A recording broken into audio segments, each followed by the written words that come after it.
It's 2200 hours in Banjul, and from GRTS, this is the news. We are broadcasting live for viewers in the Gambia and around the world. On the top of the news, President Adama Barrow presides over the swearing-in ceremony of senior government officials, grant audience to Chinese experts fighting against COVID-19 in the Gambia. The under-20 national football team receives a check for $2 million presented by President Barrow during a courtesy call at the State House ahead of the under-20 African Cup of Nations finals in Mauritania. The Vice President joins the virtual launching of the International World Health Organization on the neglected tropical diseases roadmap 2021-2030. Plus, the National Assembly Select Committee on Trade and Regional Integration engages import traders on means of addressing price hiking of basic commodities in the country. In other news, Ghana bids farewell to its longest-serving leader, former President J.J. Rawlings, at a state funeral nearly 3 months after he died on November 12, 2020, at the age of 73. And Uganda launches COVID-19 herbal treatment trial, courtesy of local Ugandan scientists. Well, these and much more coming ahead in this edition of the news. I am Aissatou Keita, and thanks for joining us.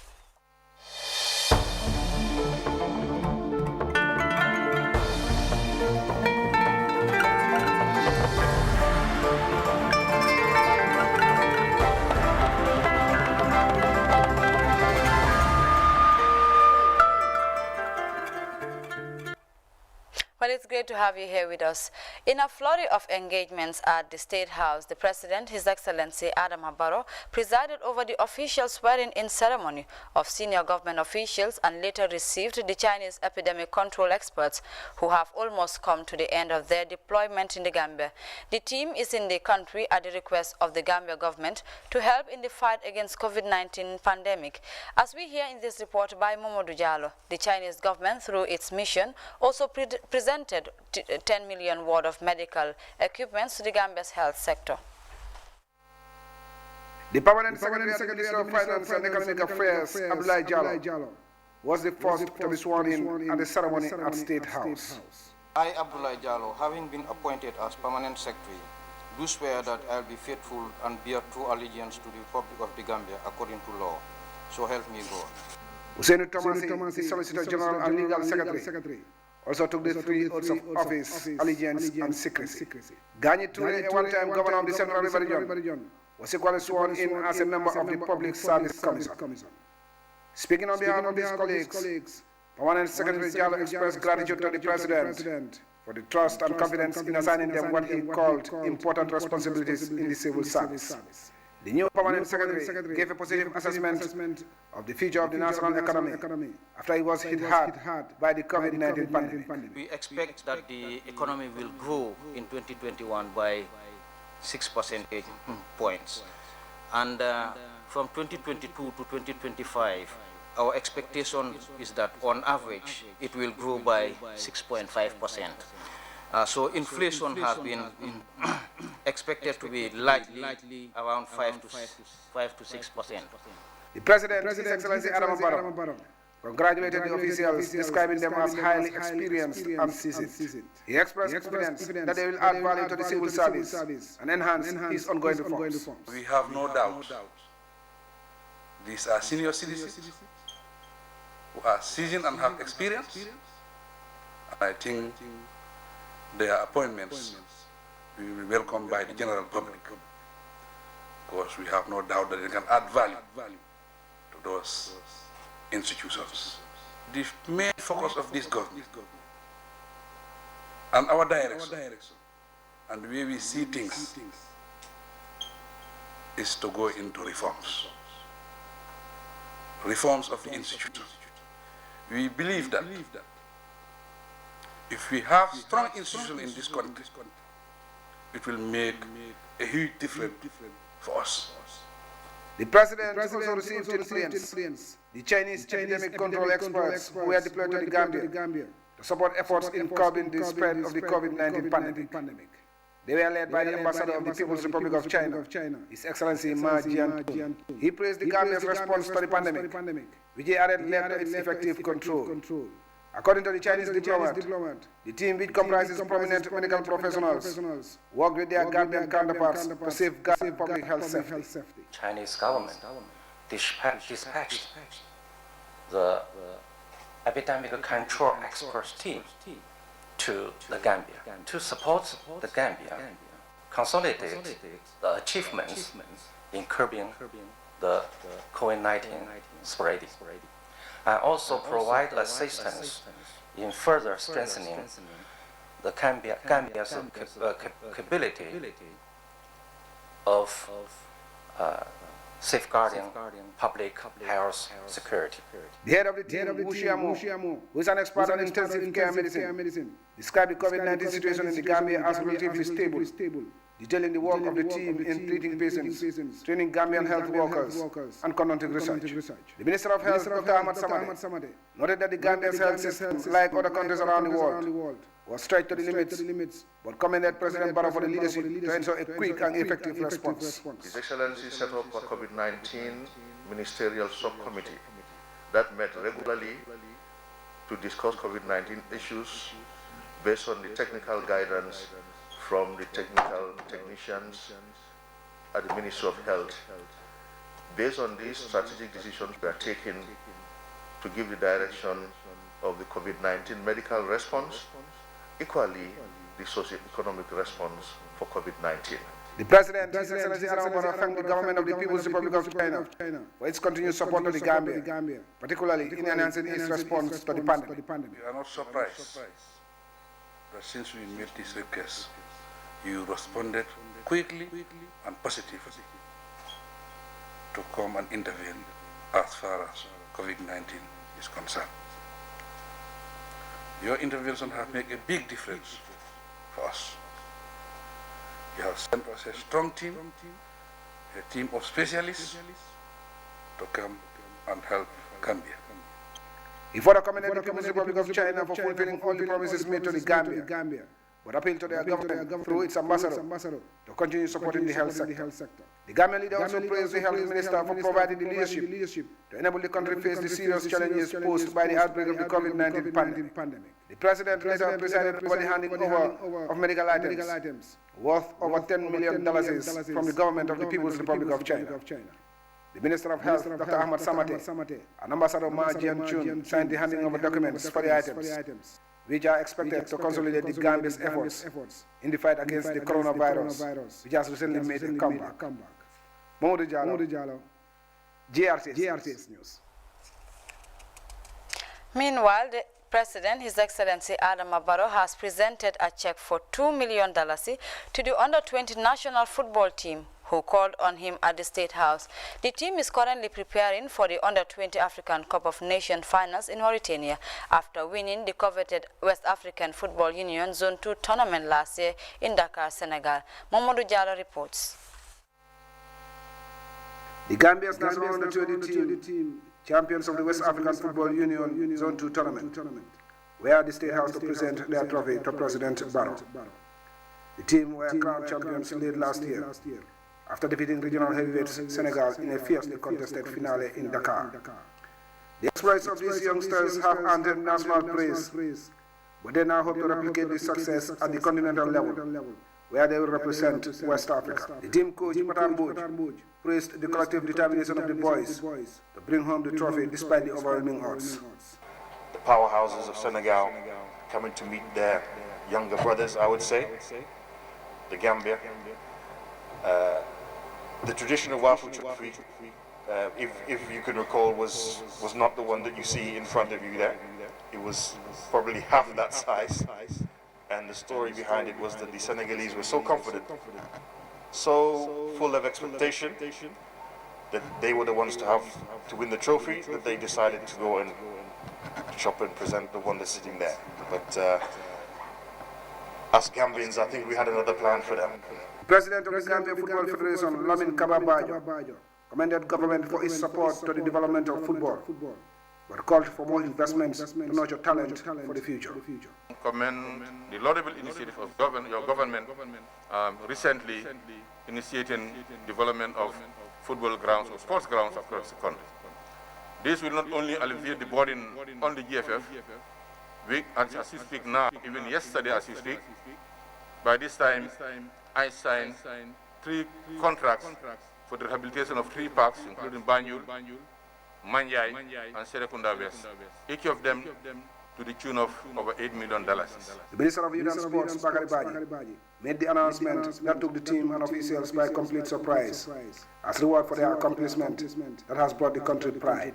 Meeting, and the under 20 would come over to State House to present the trophy to him, but he will in turn have an amount of $2 million that he is going to present to the team as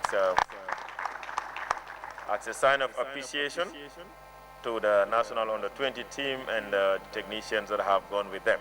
The team captain Tijan received the $2 million check and later promised the president and the nation that they would work harder to win the continental trophy in no action. Hereby promising the whole Gambia that we are going to Mauritania for the AFCON to compete and bring the trophy home, inshallah. And the flag of the Gambia will always be going higher and higher and higher. The President, His Excellency Adama Barrow, said he was greatly honored to receive the champions and encouraged them to strive harder to achieve greater success in the future. The President acknowledged that the future holds great prospects for Gambian football, but challenged football authorities to maintain the team up to the senior level, as the boys have shown extraordinary resilience and talent. We want us to maintain this team going forward. This team, we are proud of you. You are very important to us. But maintaining you become a senior team for the Gambia, I think that is very, very important. He mentioned about if you don't have a good nursery, you will not have good crops. I think I agree with that.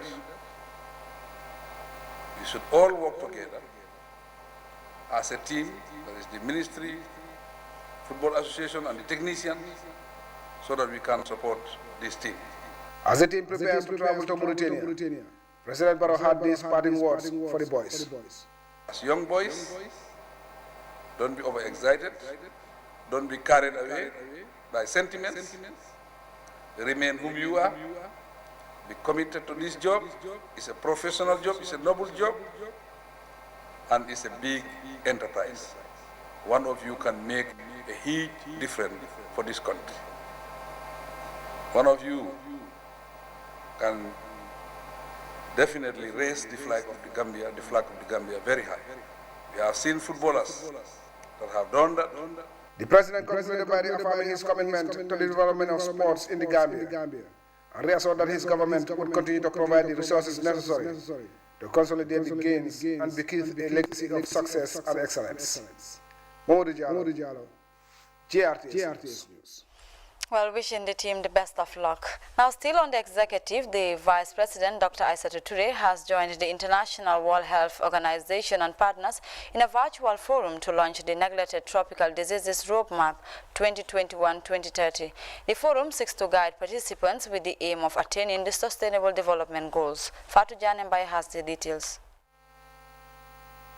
The United Nations World Health Organization and governments across the globe have launched the World Neglected Tropical Disease Project.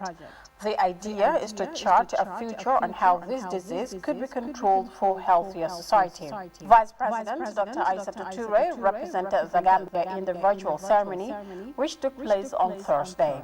1.7 billion people affected is a truly significant proportion of our planet that deserves our unwavering support and attention. Women and girls bear the biggest impact of these diseases. In the Gambia, women and girls constitute over 50% of the farming community. The impact of NTDs on these populations cannot be overstated. Their lives and livelihoods have been disproportionately affected by NTDs, and this has affected their productive and reproductive lives. I am personally passionate about improving the lives of women and girls worldwide, and combating neglected tropical diseases is one of the most practical things that we can do to improve the lives of women and girls. Unfortunately, Gambia is one of the countries which falls under the tropical zone and could be a victim of the neglected tropical diseases. which includes tuberculosis, malaria, HIV/AIDS, and trachoma. Malaria, tuberculosis, and trachoma, as referred to by the World Health Organization, as neglected tropical diseases. Vice President Dr. Aissatou Touré said the Gambia has achieved milestones in trying to contain the diseases. The Gambia has demonstrated tremendous commitment towards the control and elimination of NTDs. In 2020, the Gambia submitted its dossier to WHO requesting validation of the elimination of trachoma as a public health problem. We hope to join the growing list of countries that have eliminated this disease, which is a leading cause of blindness worldwide, and to contribute to WHO's new roadmap target of 100 countries achieving elimination of at least one NTD. Ending the neglect to attain the Sustainable Development Goals, a roadmap for neglected tropical diseases 2021 to 2030, is a high-level strategic document and advocacy tool aimed at strengthening programmatic response to neglected tropical diseases through shared goals and disease-specific targets backed by smarter investments through stronger accountability, intensified cross-cutting approaches, and a change in operating model and culture. Reporting for GRTS News, I am Fatou Janembai. To some legislative matters now, the National Assembly Select Committee on Trade, NEPAD and Regional Integration had an interface with import traders to look at means to addressing the price hiking of essential commodities. Famara Baji was at the legislative chambers in Banjul and now reports. The price of essential commodities continues to be a cause for concern, particularly for low-income earners who face the brunt of hiking price tags. This long-standing challenge has inspired this roundtable discussion between stakeholders to map out the way forward. The debate on increasing market prices has drawn in the National Assembly Select Committee on Trade, which sat down with importers of essential commodities to discuss factors for the unprecedented price hiking. We went to the markets and verified ourselves that we discover again the fact is the prices are on the rise. So from there we engaged the stakeholders, the Ministry of Trade and the agencies. They came here, we asked them and they gave us some data regarding prices in the market.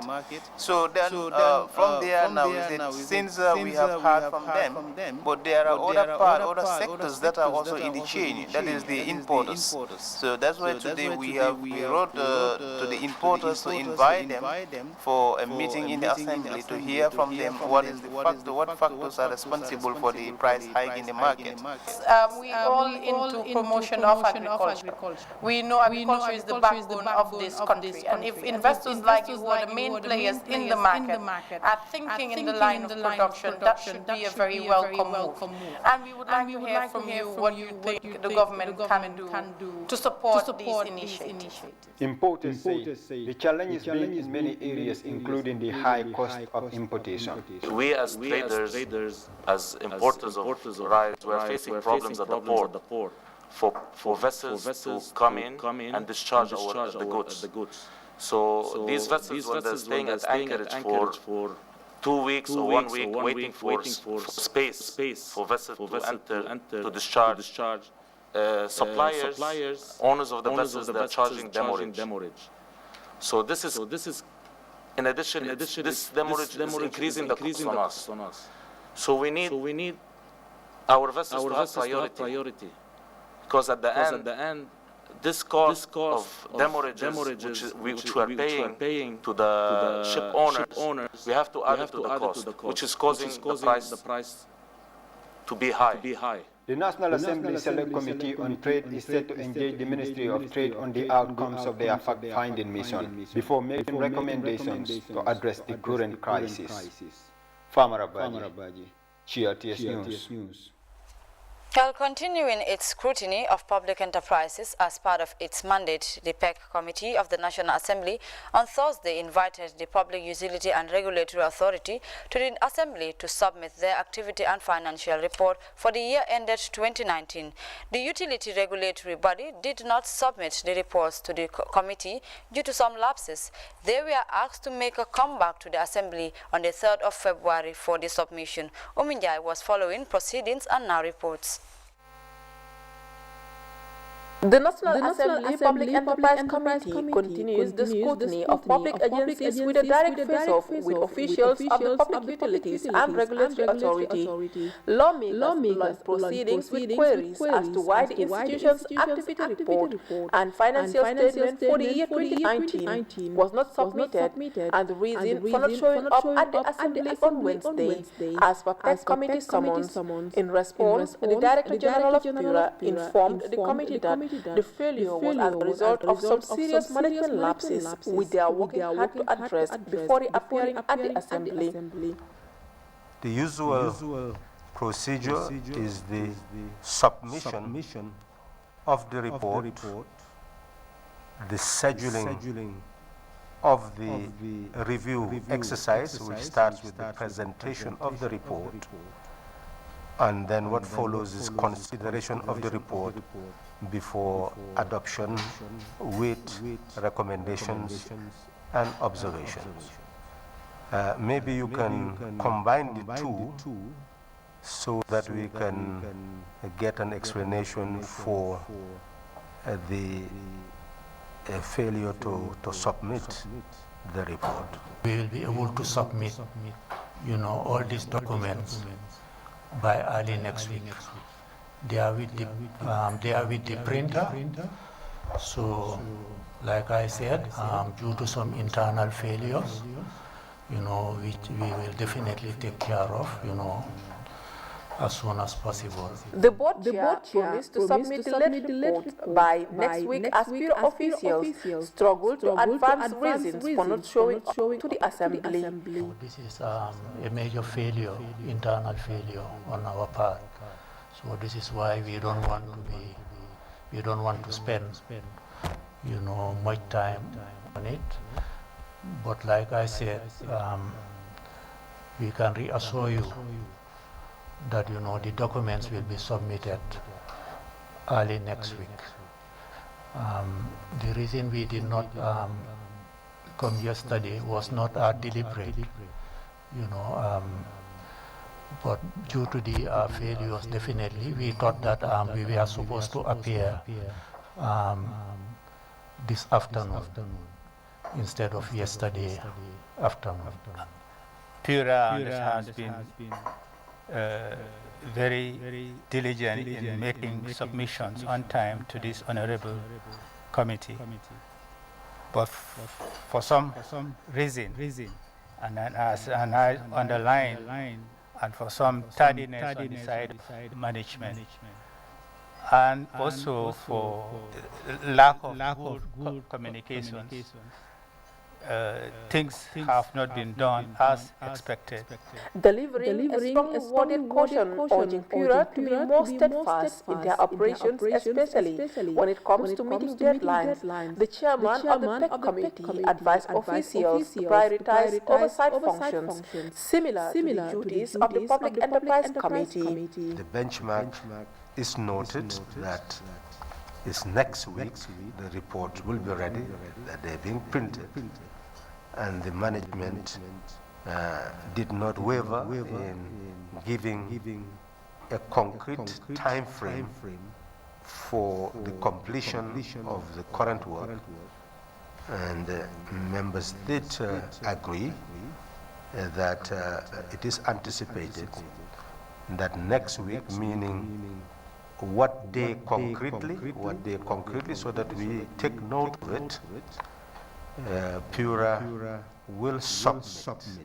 After thorough consultations among committee members, a deferral motion was moved to allow the utility body to submit its reports on February 3, 2021. Ominjai, GRTS. Moving on, the National Environment Agency has validated the Waste Bill 2021 at a ceremony held in Kololi. The program brought together officials from NEA and other stakeholders. Khadija Juwara reports. The validation of the Waste Bill 2021 brought together stakeholders in the environment and climate matters. Speaking at the ceremony, the Minister of Environment, Climate Change and Natural Resources, Lamin B. Diba, outlined the importance of the bill meant to regulate waste management. Bill, according to the Environment Minister, also seeks to provide legal framework for area councils to provide critical role in managing waste through the collection and contracting of waste management in the country. This bill is intended to regulate waste management, be it plans, programs for waste management, rights and obligations of the legal entities and individuals related to waste management. The control, surveillance, and movement of waste within our territorial waters is also very significant. I'm glad that this bill is capturing all this. Minister Diba further advised participants to give consideration and technical input that will serve as a legal baseline for waste management in the Gambia.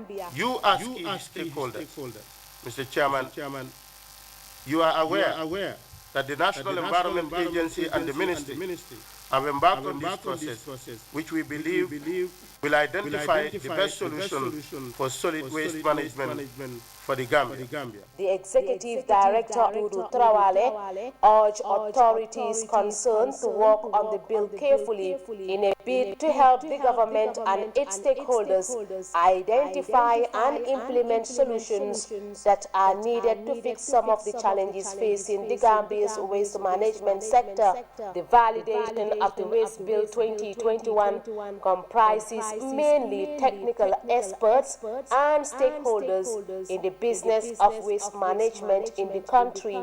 Reporting for GRTS News, I am Khadija Tujuwara.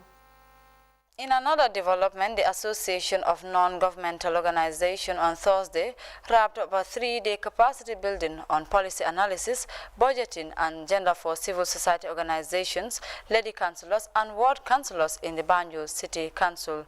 The training, as we hear in this report by Aissatou Jata Gassama, is a project funded by Limited Nation Democratic Fund and Tango Democracy Project for NGOs and CSOs.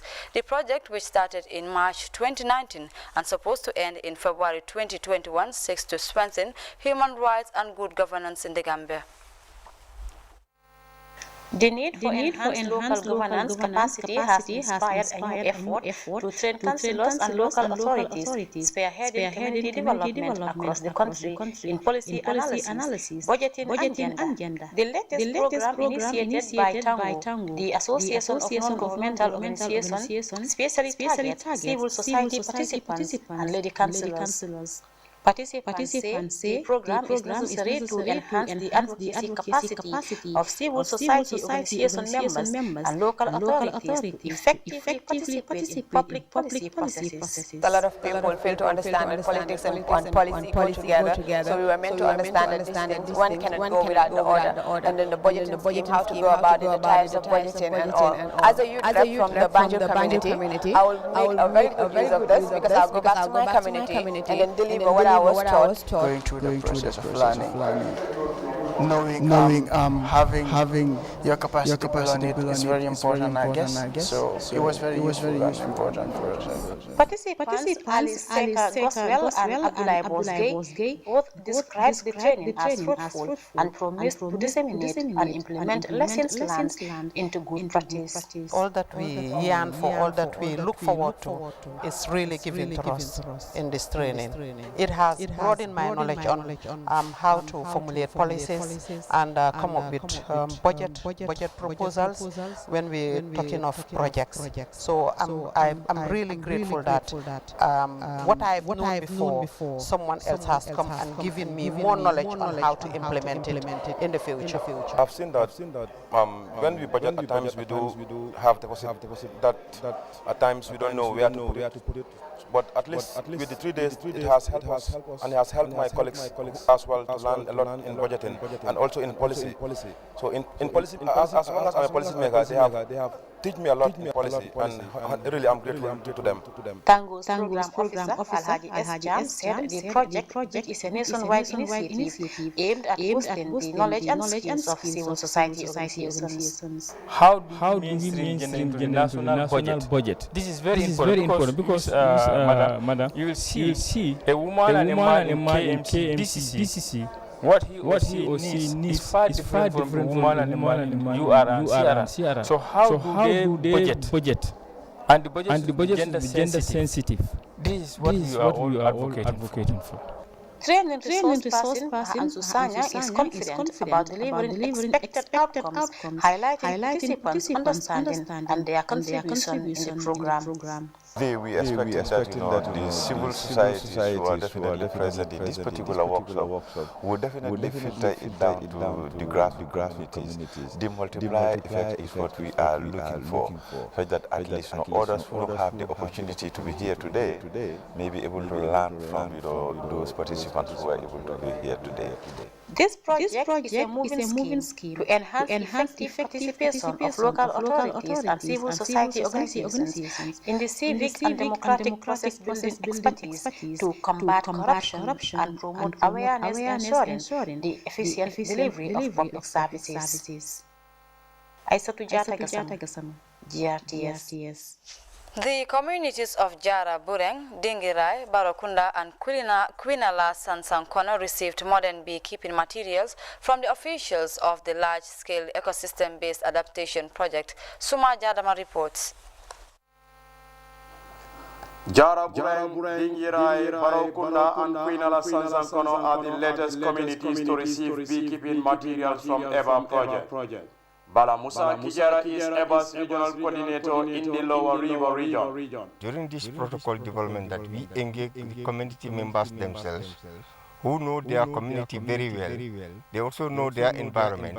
They also know the natural resources available and how these things are degrading. And it is based on their knowledge that they assist us to identify the most suitable options to address the degrading nature of their environment. Beekeeping is expected to provide sustainable employment creation and restoration of functional ecosystems in the area. So this is how beekeeping, amongst others, have been identified. Not only identification, but also during the protocol development exercise. There is a chance given to them to prioritize the various options they identify, and based on their prioritization process, that is how the beekeeping comes out as one of the most singular activities needed by the communities themselves. The Knowledge and Visibility Officer of the Climate Resilience Project, Samujan Damfa, stressed the importance of site selection for beehives. Site identification probably is the foundation. This is where everything starts. When you get it wrong, you get everything wrong. That is why, as the saying goes, first things first. You've got to identify an appropriate site really that will be able to house the hives and ensure the hives are also colonized. And by that we mean the hives will be able to produce the honey that you intend to produce as part of the beekeeping program. According to Damfa, the activities of beekeepers will be guided by officials of Beacons Gambia organization. Now, some of the key areas that you would look out for as a criterion for identification of the appropriate sites includes, for example, like water. Bees need water. You also need flowering plants. You need protection, of course, absolutely. And we know in this country, fire outbreaks almost constitute the biggest threat. I have seen incidents where hives have been completely demolished by fire. So in terms of site identification, you try to look at the challenges that could potentially be posed by external stressors. Apiculturists describe bees as the major pollinators which support the growth of plants. Suma W. Jadama reporting for GRTS. Child Fund the Gambia on Thursday presented bicycles to partners for onward distribution to school children at a handing over ceremony held at its main office in Kanifing. The initiative, as Janke Ture reports, aims at reducing the trekking of children to their various centers of learning. Child Fund Gambia is a non-governmental organization engaged in child welfare amongst others. The organization has presented 1,000 bicycles to their local implementing partners for onward delivery to school children who are the target beneficiaries. Officials of the organization highlighted the significance of the project. Key among them is to help ease the burden on transport costs faced by parents. We are all aware of the shock that hit the globe during the past year. When the coronavirus pandemic emerged, its effects devastated lives and have had severe consequences on the children's education in the form of school closures and families struggling to meet financial obligations for their children attending school.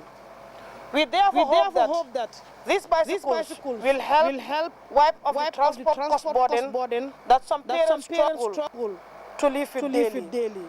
Dream Bikes project was launched in 2019, where Child Fund Gambia expressed commitment to provide 10,000 bicycles to needy school children. Farmer Dabo is the director of programs and sponsorship. We committed ourselves to raise 10,000 bikes for 10,000 vulnerable children in the Gambia. 3 years down the line, we're able to raise 3,000 bicycles so far. But as you can see, every year we make some improvements.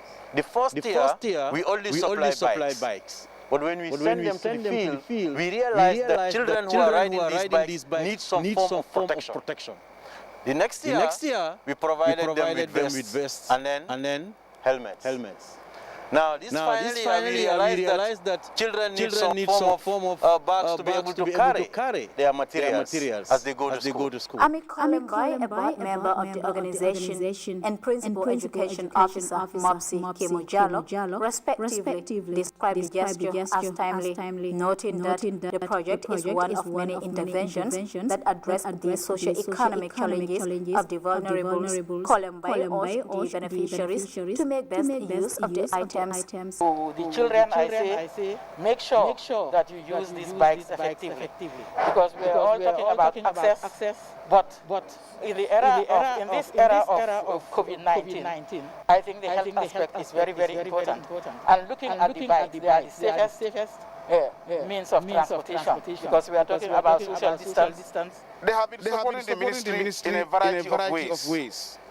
In fact, at a point in time, they supply the ministry the following: thumbsuits, books, and PPEs. Buba Jata of the Yoruba Federation as an implementing partner thanked the Child Fund for registering another milestone towards empowering children while citing the project as timely. We are very grateful to receive another set of bicycles because from our assessments, the bicycles we previously received, we gave it to children who live in far communities. The bicycles and other accessories, according to officials, will go a long way to address transport challenges for children living in hard-to-reach communities who trek long distance to reach their schools.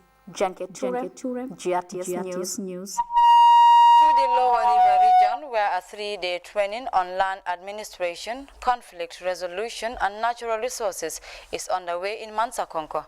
The forum, organized by the Ministry of Lands and Regional Government, targets local authorities, area councils, physical planning officers and key stakeholders in land management in the Lower River and North Bank regions. The forum is supported by FAO and UNDP through the UN Peace Building Fund. For our regional correspondent, Alajimbai has the details. The current environment surrounding land resources has led to several misunderstandings among communities, some of which are settled at court level. To help minimize these disputes, stakeholders in land administration and dispute resolution The forum, according to the Deputy Permanent Secretary Technical at the Ministry of Lands and Regional Government, Musa Baji, is crucial considering the continuous rise in land demand. Limiting to land in this country, more so the decision makers, and you can bear with me that there has been a significant, proliferation of land-related disputes in this country, and most of it, can be related to people, not knowing what their rights are in terms of land administration. So we felt that there is need to sensitize the people, but we decided to start with the decision makers. Records shows land disputes. John Manjang said such trainings will enable land administrators and show a uniform approach to solving land-related problems. Land administrative matters are one of the most important pillars in our administrative. Most of the disputes that we handle, most of the challenges that we have are all related to this land issue. So having this opportunity to discuss it, headed by technical experts, I think it's a welcome moment. The initiative, adding that it will enhance their work as heads of district tribunals. I know it is very important because it's not something very new to us. It's just we are trying to adjust ourselves. That's the way I see it. My advice would be, well, with that, we go for a short break.